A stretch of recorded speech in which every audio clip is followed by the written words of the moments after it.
Fala, colegas veterinários, tudo bem com vocês? No vídeo de hoje nós vamos abordar um pouco mais sobre as provas do processo da residência.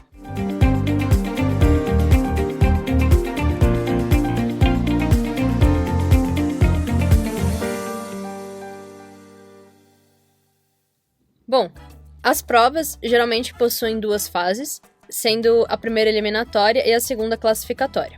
Isso significa basicamente que a primeira fase vão ter muito mais candidatos e a partir de uma nota de corte esses candidatos vão ser cortados para a segunda fase para então serem classificados da maior pontuação para a menor.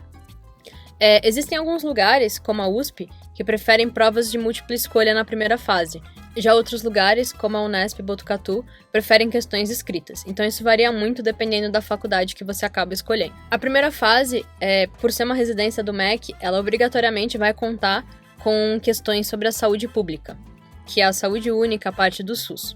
Essa parte acaba ocupando uma grande porcentagem da prova, e é uma parte que nós não temos muito na medicina veterinária, nós não temos tanto contato. Então é muito importante que o candidato acabe prestando mais atenção nessa parte de saúde única, principalmente para ter um grande desempenho nessa parte da prova. Após a primeira fase, como eu disse que é eliminatória, os candidatos que passarem para a segunda fase geralmente terão o currículo analisado. A segunda fase, ela também possui um peso maior que a primeira. Então, muitas vezes, o candidato acaba se destacando mais na segunda fase e é classificado mais alto na lista classificatória. A análise do currículo depende muito do edital, então cada faculdade faz certas pontuações diferentes do que elas vão analisar no currículo.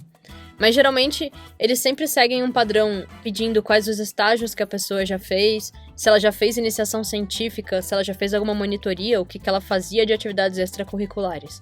Geralmente, esse é um grande abrangente que é pedido nos currículos. A dica é sempre olhar os editais passados para saber o que foi cobrado no currículo no ano anterior, para isso dar uma base mais ou menos de como você deve moldar o seu currículo para a residência. Muitas pessoas acham que entrar na residência é uma coisa de último ano, mas é uma coisa que exige um preparo muito maior. Então, se você tem certeza que você quer fazer a sua residência, você já deve começar a preparar o seu currículo para tal, fazer o que as grandes faculdades pedem para você ter uma pontuação maior e facilitar a sua entrada mais para frente na residência. Alguns lugares preferem fazer a avaliação curricular de forma presencial, já outros fazem de forma eletrônica. Geralmente os lugares que pedem um currículo presencial acabam fazendo uma entrevista junto, outros lugares já não, apenas fazem uma análise crua do currículo sem uma entrevista. Alguns lugares também associam a segunda fase, além da análise do currículo, a uma prova específica, como é o caso da USP, no qual cai um caso clínico específico sobre a área de interesse que a pessoa quis. Então, se ela quis uma área de pequenos animais, o caso específico vai ser sobre um cão ou um gato, por exemplo. O edital sempre explica detalhadamente o que vai ser cobrado na prova, então ele vai ter toda a referência bibliográfica e como vão ser essas provas, então ele descreve como vai ser a primeira e a segunda fase. E aí é importante o preparo para a prova. Geralmente as provas, primeira fase principalmente, elas são bem longas, elas possuem cerca de 4 horas de duração, então é importante você estar preparado tanto fisicamente como emocionalmente para fazer uma prova de longa duração. E por elas terem essa longa duração, às vezes é importante você levar água e alguns lanches para aguentar realizar a prova inteira.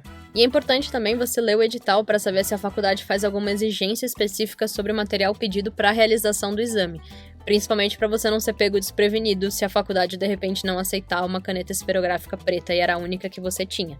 Então sempre leiam o edital antes de realizar a prova, completinho, para você saber tudo que você deve levar. Você deve sempre se programar para chegar o mais cedo possível no local da prova, para você ter tranquilidade e também preparar o material que você precisa para fazer aquela prova, sempre com uma certa antecedência, para você não ser pego de calças curtas, assim, sempre ter tudo que você precisa.